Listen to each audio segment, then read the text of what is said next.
marcat în această seară. Ciprian Marica, bună seara. Supărat că nu ai marcat în această seară, sunt interesați colegii din studio. Bună seara, în primul rând. Ce pot să zic?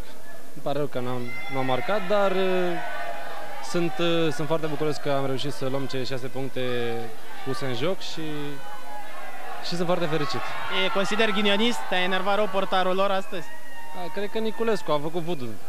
A băgat papușa în aerul condiționat, am avut temperatură. Acum văd că a făcut ce a făcut. Dar i-am tras-o și eu. Ce ți-a zis Claudiu înainte? Nu, am glumit noi pe seama asta, dar important este victoria din seara aceasta. El era într-un picior, Daniel Nicolae era suspendat, tu aveai febră, era criză la atacant? Ne-am lucrat unul pe altul. Intri într-o vacanță liniștită după aceste 6 puncte? Mai am, încă nu intru în vacanță, trebuie să plec la Doneț. Îi mulțumesc lui Ciprian Marica. Tudor? Am văzut așa o anumită tristețe pe fața lui Marica, da, spunând că pleacă la Donetsk.